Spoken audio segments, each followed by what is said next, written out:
चतुर चमार की कहानी। एक गांव में एक गरीब चमार अपनी पत्नी के साथ रहता था। गांव में काम धंधा न होने के कारण वह शहर जाकर काम करने की सोचता था।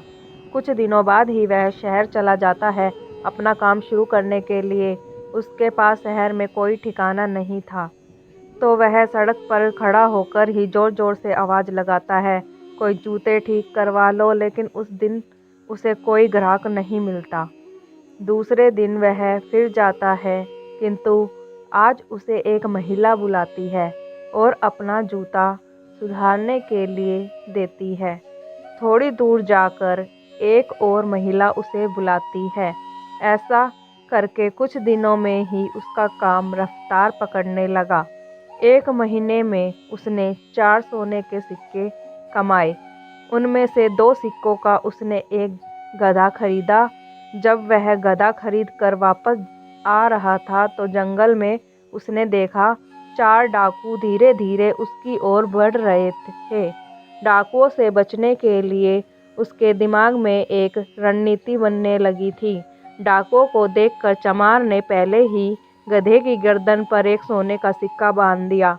डाकू उसके पास पहुंचे और बोले, तेरे पास जो भी निकाल दे, वरना परिणाम अच्छा नहीं होगा। चमार घबरा कर कहता है, मैं एक साधारण मजदूर हूँ, भला मेरे पास तुम्हें क्या मिलेगा। इतने में ही गधे की गर्दन से सिक्का जमीन पर गिर जाता है। सिक्के को देखते ही डाकू और गुस्सा हो गए और बोले, ये हमें मूर्ख समझता है, इसके पास सोने के सिक्के हैं।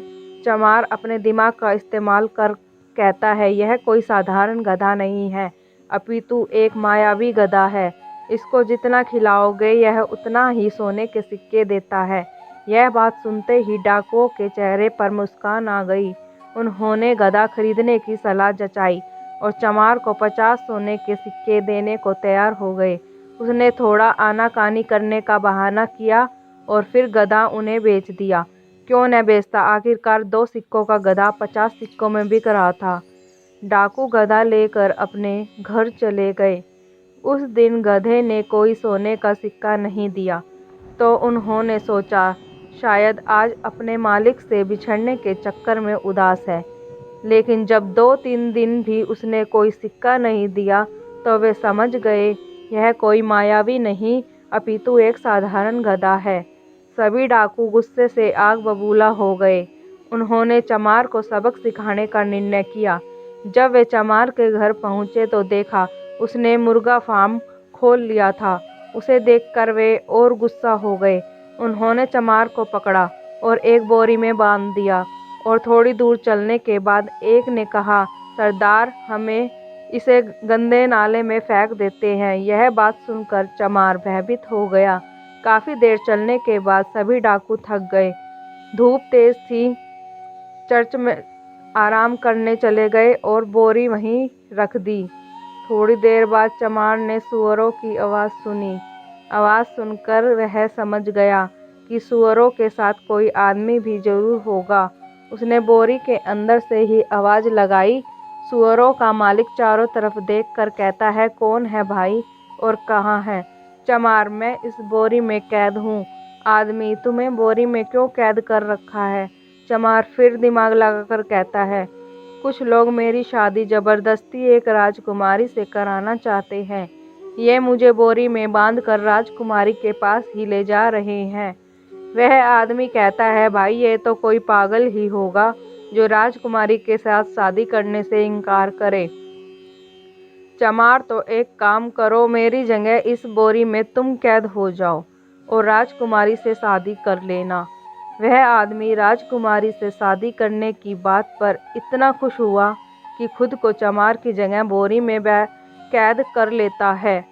थोड़ी देर बाद डाकू आते हैं और बोरी उठाकर थोड़ी ही दूर एक नाले में फेंक देते हैं।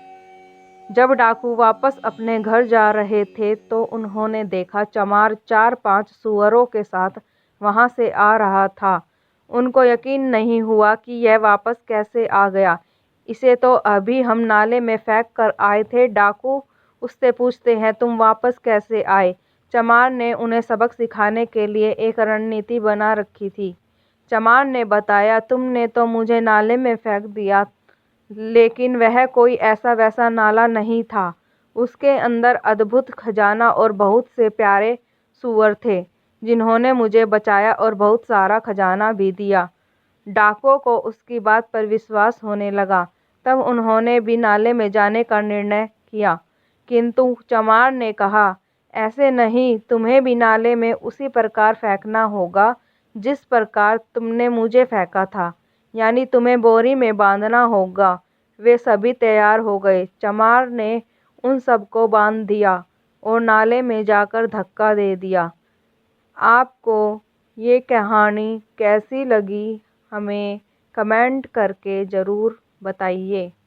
और कहानी पसंद आए तो लाइक, शेयर एंड सब्सक्राइब ज़रूर करें।